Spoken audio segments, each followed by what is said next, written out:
Someone at the Sony Corporation in 1997 thought it was a good idea to make a boombox out of the same kind of plastic as found on vintage computer equipment, which turns into a block of cheese after a few years of exposure to the sun. Actually, according to Sony, it's a CD radio cassette quarter, model CFD V30, and no, it's not the same kind of yellow that you find on a sports Walkman. You can see how much brighter that is in comparison. The yellow wing is the worst on the top and the back, so it was probably sitting in front of a window, and if I open the battery compartment, you can see how much lighter it is in there. It's the same thing if I open the CD and the cassette doors. In fact, you can see where the light shined in through the little window in the cassette door and yellowed the middle of it worse than the edges.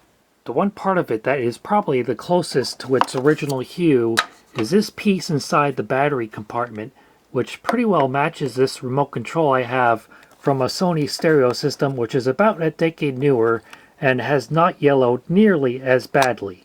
This one was manufactured by Sony in July 1997. I know it says Japan there, but it was not actually made in Japan. Molded into the bottom of the cabinet, it says made in China, and it runs on either 120 volts AC or 6 D-cell flashlight batteries. I got it for $10.99 at the thrift store, and no, it's not dirty or stained from tobacco smoke because I already thoroughly cleaned it, and thankfully it does not smell nearly as bad as it looks. Here is the CFD V30 in the fall 1997 Crutchfield catalog. They said Boombox Basics Sony style.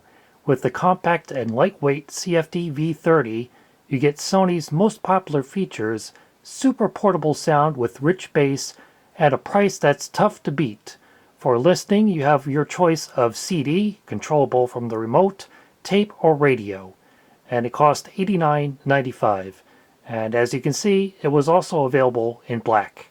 For $10 less, you could get the CFD V20, which was the same thing, except without the remote control. And at least according to Sears, the color that mine is supposed to be is white. Sony also had a promotion where the boombox came with either a free Sony Where the Music Takes You t-shirt or CD wallet. The amplifier puts out 2 watts per channel into a pair of 4-inch speakers, and it has switchable mega bass and a mega bass port on the front to improve the bass response. It also has an adjustable tone control, and in addition to the already seen cassette recorder and CD player, it has an AM/FM radio tuner. It has a headphone jack, but unfortunately no line input.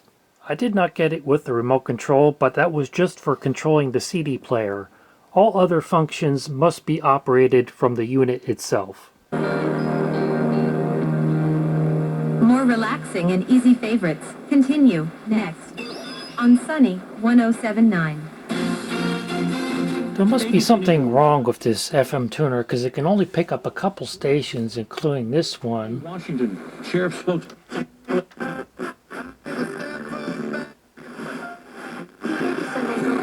There's hints of other stations there, but they're all very staticky and distorted. Only one FM station actually comes in well, and that's the Smooth Jazz station. Not that I'm expecting super great reception from this, but every other Sony radio I've owned has done much better than this on FM.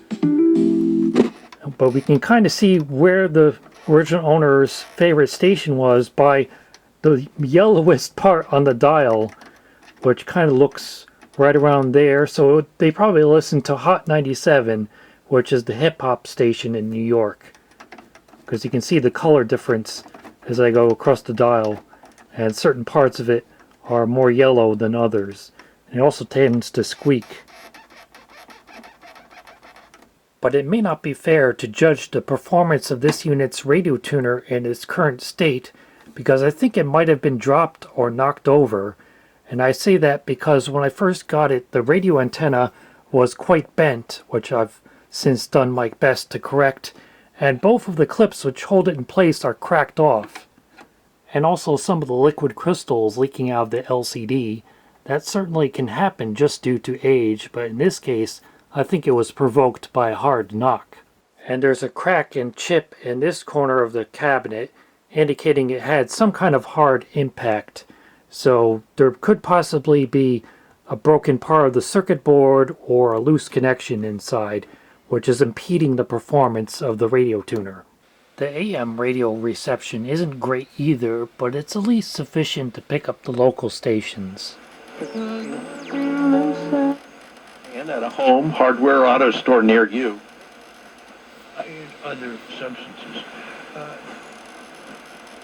Nobody. Sound Fair Tire. Nobody.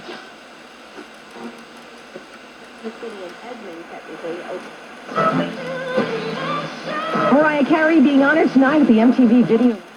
ESPN Radio, the ESPN app, Sirius XM, channel 80%. Requires it to be unusual and extraordinary. And the president's own... Oh my God! This is the song I was thinking about. Yeah, that's the thing the Indian station does. They have people call up and sing on the air. It's a regular thing they do.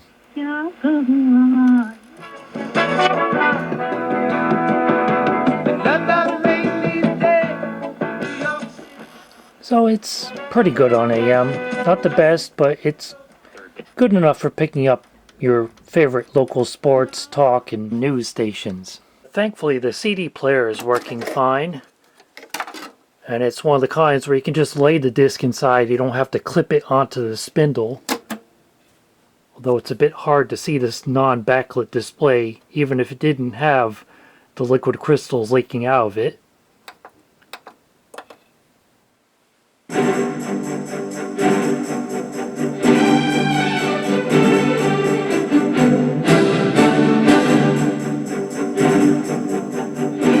So nice sound quality, as long as you turn on the mega bass. You can get quite loud too. You can see the LED dimming when it reached those peaks of the music because it was overloading the amplifier a little bit.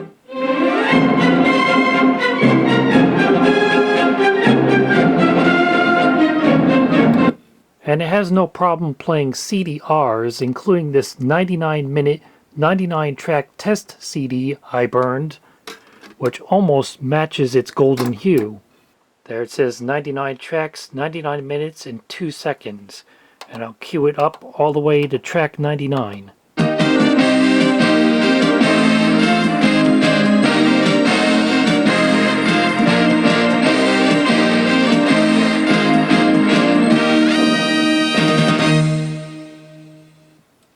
But it does not play CDRWs, which, to be fair, I don't think were even on the market yet when this model was first being designed. But when you put it in, it thinks about it for a couple seconds, and then eventually it says no disc. And once you open it, you can see it didn't even try to turn it. But one thing that is turning is the cassette deck. Mix 107.3.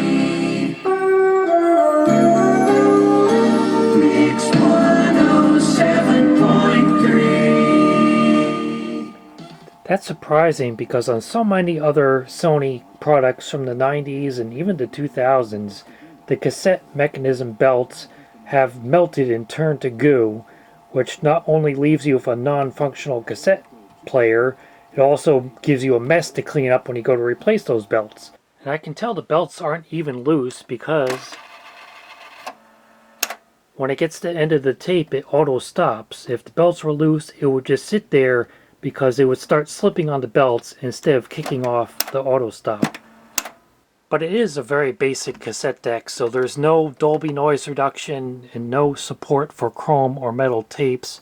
So for recording test, I used the Sony EF Type 1 normal bias tape, and I made some recordings from the FM radio and from a CD, and I'll give you a direct hookup sample of what that sounds like. Mix game time with family time. And at Great Wolf Lodge, all this excitement is just a short drive away. So bring the pack together and learn more at greatwolf.com and strengthen the pack.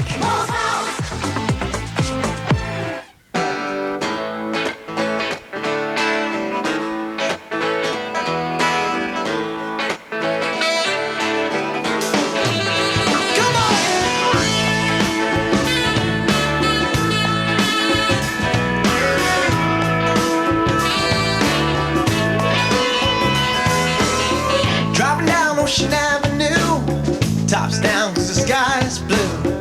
Just me and a couple of friends. Toting some phone in the song. I don't think that sounds too bad, considering the fact that it uses a permanent magnet erase head, and most of this mechanism was made out of plastic, including the carrier the head is mounted to, and instead of screws to hold in place, it just glued onto plastic pegs, which means the azimuth is non-adjustable. And we're lucky none of the buttons have broken because Sony made them out of rather flimsy plastic, and even when these things were new, people would hammer on these buttons until they cracked, especially the recording button. If they tried to record on a non-recordable tape and wouldn't take no for an answer, they would force this button down until it snapped and broke. The cassette player's wow and flutter is a surprisingly good 0.09% WRMS, but is playing about 2% too slow. So I'd like to open it up and try to adjust that so it's playing at the correct speed. I hope you have an extra long screwdriver because you'll need it to take this thing apart. And that crack when I first loosened the screw tells me nobody has ever been in here before. There it is, all taken apart. Attempting to do this yourself will definitely require the assistance of the service manual. And there's the almost entirely plastic cassette mechanism. The motor speed adjustment is blocked from underneath, so you do need to remove the mechanism to gain access to it. Right there is the motor speed adjustment trimmer hole, and it does have a metal flywheel, and just as I suspected, those belts are perfectly fine. Nice and tight, do not need to be replaced. The cassette deck motor was made by Matsushita, and it has a date of 23rd of June 1997. The speakers were made by Sony. They have a surprisingly low impedance of 2.8 ohms and were rated at 4 watts. And here's why I was probably not getting any good FM radio reception. This is where the FM antenna comes in, and it's just connected to this metal rod, which then rests against a contact on the back of the circuit board. You can see when I pull out the circuit board, there's no wire connecting it. It's just one metal contact resting against another. So any misalignment or oxidation of those contacts means you don't get good radio reception. So I can understand why that made it easy for them to put it together in the factory, but it's not good for long-term use. I was waiting by the barricades on Houston Street and LaGuardia Place for my friend Mags to come up from Soho and have dinner with me. Well, it's all back together now, thankfully without any loose screws or unplugged connectors, but unfortunately the FM radio reception really isn't that much better than before. I can get a few more stations now, but none of them as strong or clear as they should be. But at least I was able to adjust the cassette deck speed, and it's now almost perfect.